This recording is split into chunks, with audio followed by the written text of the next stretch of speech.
tidak hanya pada saat malam Natal dan hari raya Natal, tapi percikan-percikan yang terjadi setelah Natal itu juga perlu kita maknai. Nah, itulah yang kita maknai dari pesta Santo Yohanes Rasul, murid yang Yesus kasihi. Ada satu hal penting dari keberadaan Yohanes untuk juga kita maknai. Yohanes itu anak yang dikasihi, bukan anak emas. Yesus itu Tuhan bersamamu dan bersama rohmu. Inilah Injil suci menurut Yohanes.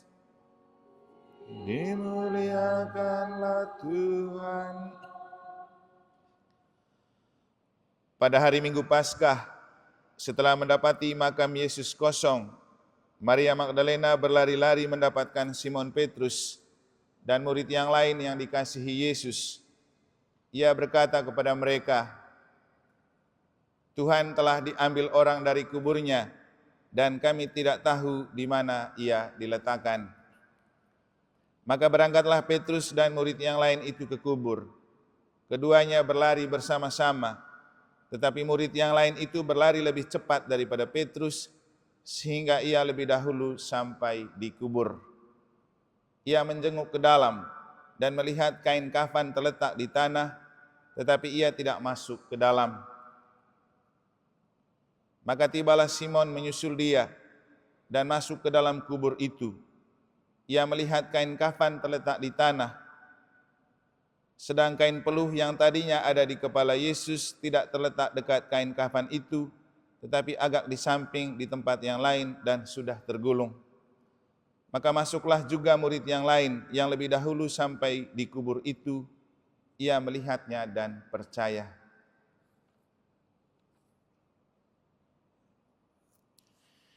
Demikianlah sabda Tuhan.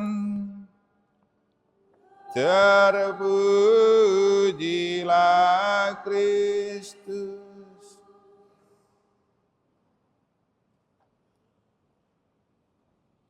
Lebih baik bersaudara karena tali kasih daripada kita bersaudara karena tali pusat. Frater, suster, Bapak Ibu, saudara-saudari, adik-adik dan anak-anak sekalian yang saya kasih dalam Tuhan. Inilah makna yang dapat kita maknai dari hari kedua oktav Natal untuk memaknai peristiwa seputar kelahiran Yesus. Kemarin setelah kita merayakan Natal, kelahiran Kristus, kita langsung dihadapkan dengan perayaan kematian Stefanus. Karena memang lahir dan mati itu seperti dua sisi mata uang yang tidak bisa dipisahkan. Maka kalau kita mau memaknai kelahiran, kita juga harus memaknai kematian. Dan itulah yang mau disampaikan oleh gereja ketika sehari setelah merayakan Natal kita merayakan kematian martir pertama. Dan kemarin kita telah diingatkan bahwa apa yang tidak baik di mata kita, bila kita membiarkan menjalani dalam Tuhan, akan diubah oleh Tuhan menjadi sangat baik. Misalnya, kemarin saya singgung tentang ketika mungkin kematian bapaknya Edo terjadi saat Frater Edo saat dia masih usia 4 tahun, itu kan tidak baik. Tapi Tuhan telah mengubah itu menjadi yang baik dengan memanggil Edo menjadi seorang calon imam. Sama halnya juga dengan ketika Frater Dani mengalami kematian mamanya saat ia lagi menggebu-gebu belajar filsafat. Itu tentu tidak baik untuk seorang anak. Tapi Tuhan mengubah kondisi yang tidak baik dari kematian itu menjadi yang sangat baik. Menjaga dan memelihara panggilan Frater Dani sehingga sekarang ia sudah sampai di tingkat yang sebentar lagi menuju tabisan diakon. Nah, ini adalah contoh bagaimana memaknai kematian sebagai yang tidak baik menjadi lebih baik kalau kita coba menjalani dalam iman akan Tuhan. Nah, hari ini gereja coba menampilkan sisi lain dari peristiwa kelahiran Yesus yang ada hubungan dengan hidup kita. Selain kematian juga bicara tentang saudara. Kalau ada kelahiran pasti ada saudara. Tapi juga tidak bisa kita menampik kenyataan bahwa ada orang yang lahir tunggal tanpa saudara. Apakah dengan itu orang lalu kemudian tidak menikmati persaudaraan dalam hidup? Tidak juga. Itulah yang mau ditampilkan dari ketika Yesus lahir sebagai anak tunggal tanpa punya saudara-saudara. Ia punya Yohanes murid yang dia kasihi. Bicara Yohanes, murid yang dia kasihi, yang juga kemudian menjadi pengarang dan penulis Injil, itu tidak sama dengan Yohanes Pembaptis yang kalau dilihat dari segi kelahiran, itu beda tipis dengan Yesus, dan mereka itu sama-sama berada dalam kandungan ketika mereka ada di dalam perutnya ibu masing-masing. Ketika Yohanes Pembaptis itu sudah 6 bulan dikandung rahim Elisabet, Yesus dikandung di dalam rahim Maria di umur bulan yang pertama. Dan kedekatan itulah yang membuat kemudian Yesus dan Yohanes Pembaptis itu seperti saudara. Yohanes kemudian menyiapkan tempat dan jalan untuk Yesus lahir. Jadi sebenarnya kalau dilihat dari segi kandungan dan kelahiran, hubungannya dengan Yohanes Pembaptis jauh lebih dekat. Tapi kenapa kemudian dia malah menjadikan Yohanes pengarang Injil itu sebagai murid yang dikasihi? Tentu mereka punya tempat tinggal yang berbeda. Yesus itu di Bethlehem, Yohanes itu di Kapernaum, karena dia anak nelayan Zebedeus dan ibunya bernama Salome. Tapi Salome ini menjadi ibu yang aktif melayani bersama Yesus ketika Yesus melayani di Kapernaum. Dan kita tahu bahwa Yesus ini kan memanggil Yohanes ini di Kapernaum saat mereka sedang menebarkan jala. Kenapa kemudian Yohanes itu menjadi murid yang dikasihi Yesus? Bukan karena sedarah, tapi karena tali kasih. Kita tahu kemudian Yesus itu merasa sangat dekat dengan Yohanes, dan Yohanes itu seorang murid yang punya arti namanya itu ia bersandar di dada Yesus. Yohanes itu berarti orang yang menyandarkan dadanya di dada Yesus. Kenapa Yesus itu merasa sangat dekat dengan Yohanes? Karena Yohanes itu orang paling mengerti perasaan Yesus, orang paling paham tentang Bapa yang dibartakan Yesus. Yohanes inilah yang kemudian menemukan Allah adalah kasih. Dan Yohanes ini orang yang sangat mengerti dan menyimak ajaran Yesus. Kita tahu ketika Yesus sudah mati, mereka kembali menjadi nelayan. Lalu Yesus menampakkan diri di laut. Waktu itu Petrus yang pertama lihat. Itu hantu. Tapi Yohanes yang bilang, bukan, itu Tuhan. Jadi itulah yang membuat Yesus itu sangat dekat dengan Yohanes. Dan kedekatan itu dibuktikan ketika sebelum mati disalib, Yesus itu menyerahkan Bunda Maria kepada Yohanes, murid yang dia kasihi. Dengan mengatakan, ibu inilah anakmu. Dan kepada Yohanes dia bilang, inilah ibumu. Bukti kedekatan. Dan setelah Yesus dikuburkan, Maria oleh Maria Magdalena dibawa untuk tinggal di rumah Yohanes. Karena sesuai dengan pesan Yesus. Sebenarnya ada cerita menarik lain, kenapa Yohanes itu begitu dekat dengan Yesus. Mereka ini sama-sama dekat dengan Maria Magdalena. Dulu pernah saya bercerita tentang lukisan antara kedekatan Yesus dan Yohanes dengan Maria Magdalena itu seperti begini.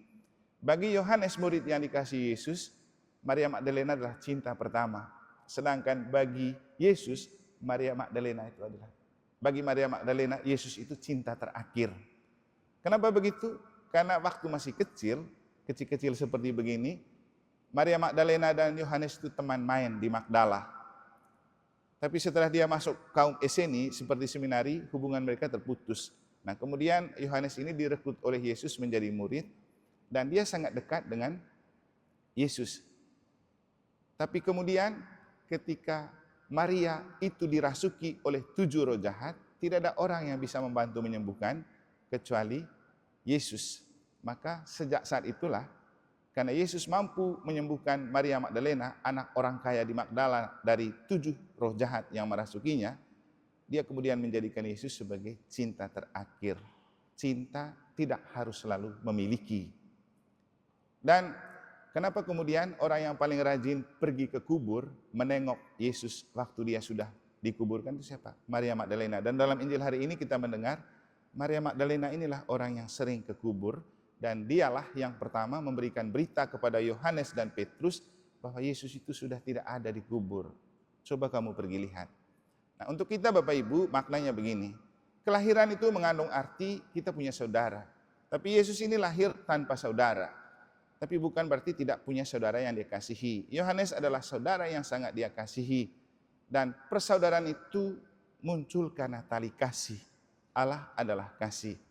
Dan kita Bapak Ibu kalau mau real dengan kenyataan, kita itu lebih enjoy bersaudara dengan orang yang tidak sedarah daripada saudara-saudara. Perebutan harta, perebutan warisan, dan iri hati dan cemburu seringkali terjadi dalam saudara-saudara. Mungkin karena dari zaman Kain dan Habel itu memang sudah seperti itu. Tapi coba lihat, dalam kenyataan hidup kita itu lebih enjoy bersaudara dengan orang lain yang tidak ada hubungan dengan kita. Mungkin juga karena kita satu KBG, mungkin juga karena satu lingkungan, atau karena satu paroki, atau karena satu kelompok kategori. Kita itu bisa lebih enjoy bersaudara di sana daripada kita bersaudara dengan orang-orang serumah, saudara-saudara sekandung. Kenapa begitu? Ya itulah yang perlu kita maknai. Kenapa saya bilang, Yesus itu open house, open heart. Selama masa oktav Natal ini dia mengundang kita. Supaya kita memaknai Natal tidak hanya pada saat malam Natal dan hari raya Natal. Tapi percikan-percikan yang terjadi setelah Natal itu juga perlu kita maknai. Nah, itulah yang kita maknai dari pesta Santo Yohanes Rasul, murid yang Yesus kasihi. Ada satu hal penting dari keberadaan Yohanes untuk juga kita maknai. Yohanes itu anak yang dikasihi, bukan anak emas. Yesus itu anak yang dikasihi Tuhan, bukan anak emas. Tahu bedanya anak emas dan anak yang dikasihi? Kalau anak emas dimanjakan, kalau anak yang dikasihi dikasih tantangan. Yesus itu dikasihi Bapa, tapi dia ditantang dengan salib, memanggul salib, mati di salib. Dan Tuhan bilang apa di kitab Mazmur? Orang yang Tuhan kasihi pasti diobok-obok, dibombardir, dikasih tantangan. Bapak Ibu kalau punya anak, jangan jadikan itu anak emas. Karena kalau dia jadi anak emas, dia akan dibuat seperti emas. Tidak diapa-apakan, dimanjakan. Dan anak manja selalu tidak membuat. Anak manja itu selalu tidak membahagiakan orang tua. Ujung-ujungnya menyakiti orang tua, makan harta orang tua, membuat orang tua tidak bahagia karena dimanjakan. Maka di balik kelahiran Yesus dan pesta Yohanes, murid yang dikasih Yesus, untuk kita, mari kita kembali ke keluarga. Mungkin ada anak emas di antara anak-anak kita. Saya mau katakan, jangan menciptakan anak emas. Ciptakan anak yang terkasih. Kalau kita mengasihi anak, kita tidak memanjakan dia. Kalau kita mengasihi anak, kita akan membombardir dia, menantang dia, membuat dia menjadi seorang yang pribadi, tangguh dan kuat. Yohanes, murid yang dikasihi Yesus, bukan anak emas, tapi karena kasih yang begitu dalam dan begitu besar, dan Allah adalah kasih. Marilah kita menyerahkan diri kita, keluarga kita, anak-anak kita, persaudaraan kita dalam dekapan kasih Allah. Karena Allah adalah kasih, dan itulah pesan terpenting dari Yohanes, murid yang dikasihi Yesus, yang kita rayakan pestanya pada hari ini. Semoga Tuhan memberkati.